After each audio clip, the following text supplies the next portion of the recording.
Recently हमने सुना कि अमेरिका के अलाबामा स्टेट में एक क्रिमिनल को नाइट्रोजन गैस से डेथ सेंटेंस एग्जीक्यूट किया गया। जनरली कोई भी कंट्री में क्राइम पर पनिशमेंट डिपेंड होती है। दरअसल कई लोग कैपिटल पनिशमेंट्स को अपोज करते हैं। सबसे पहले कैपिटल पनिशमेंट्स के बारे में जाना तो India, Japan, Singapore, Malaysia, Pakistan जैसे कंट्रीज में कैपिटल पनिशमेंट्स यानी क्रिमिनल्स को हैंग करते हैं। चाइना, ताइवान जैसे कंट्रीज में शूट करते हैं। Mainly China, Iran, Saudi Arabia, Egypt, America जैसे कंट्रीज में ज़्यादातर कैपिटल पनिशमेंट्स इम्पोज करते हैं। ये कंट्रीज के अलावा पूरी दुनिया में 50 कंट्रीज में कैपिटल पनिशमेंट्स है, जिसमें से 9 कंट्रीज में बड़े बड़े crimes, multiple killing, war crimes जैसे क्राइम्स पर ही कैपिटल पनिशमेंट्स इम्पोज किया जाता है। करीब 23-24 कंट्रीज के लॉ बुक्स में कैपिटल पनिशमेंट्स है, लेकिन इम्प्लीमेंटेशन में नहीं है। कैपिटल पनिशमेंट्स पर हमेशा आर्ग्यूमेंट्स और डिस्कशंस होते रहते हैं, जिस पर 2 ग्रुप्स है। एक ग्रुप कहते हैं कि कैपिटल पनिशमेंट्स इम्पोज करना चाहिए, तो दूसरा ग्रुप इसको बैन करने के लिए कहता है। इंडिया की बात करें तो capital punishments rarest of the rare cases में ही इम्पोज किया जाता है।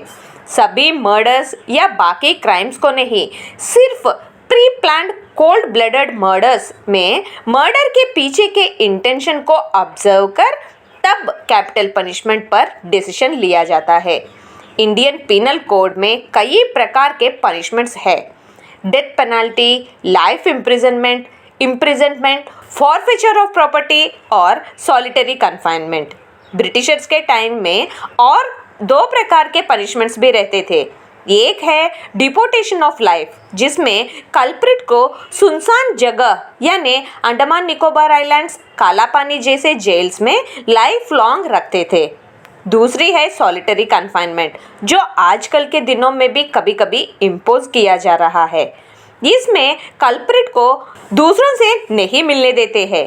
इस पनिशमेंट के कारण ऐसे 3 मंथ्स रहने से कल्प्रिट अपने मदर टंग के कुछ वर्ड्स भी भूल सकता है, और इसी तरह ज़्यादा महीने या सालों तक रहने से वो पागल भी बन सकता है।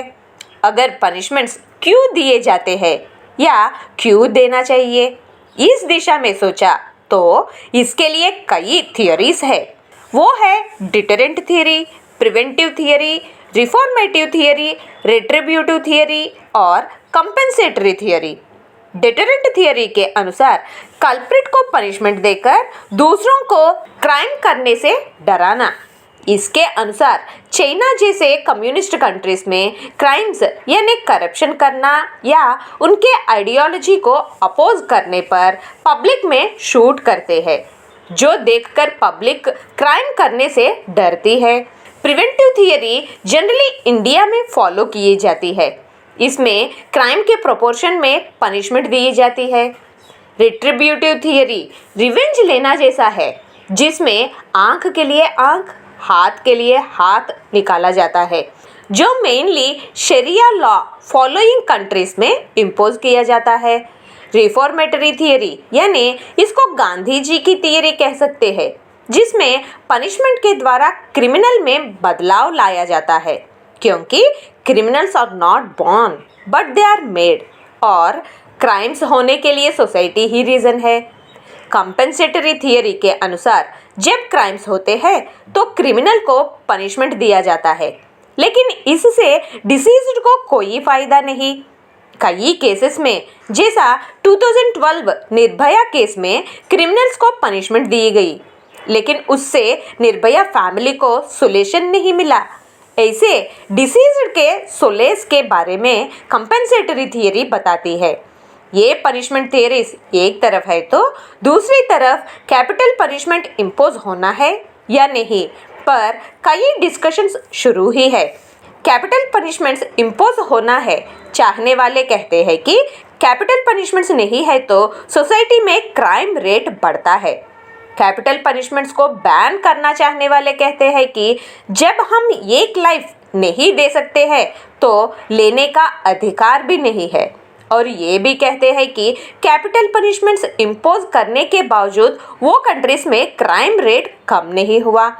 ये ऐसा है तो इंडिया में क्रिटिसिज्म भी है कि अब तक यानी इंडिया को इंडिपेंडेंस आने के बाद से आज तक हैंग किए गए क्रिमिनल्स की लिस्ट देखी गई तो उसमें मैक्सिमम क्रिमिनल्स सोशली और इकोनॉमिकली बैकवर्ड ही थे और इंडियन जेल्स में कई है जिन्होंने कोई क्राइम ही नहीं किया।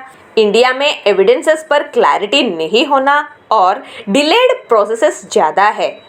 और एक डिस्कशन ये भी है कि सिर्फ टेररिस्ट एक्ट्स के अलावा किसी को भी डेथ सेंटेंस नहीं देना चाहिए। ये सब नोटिस करने के बाद ऐसा लगता है कि इंडिया में भी फ्यूचर में पनिशमेंट्स में रिफॉर्मेशंस आएंगे। See you again with a new topic in Global Encyclopedia. Till then, take care and have a nice day.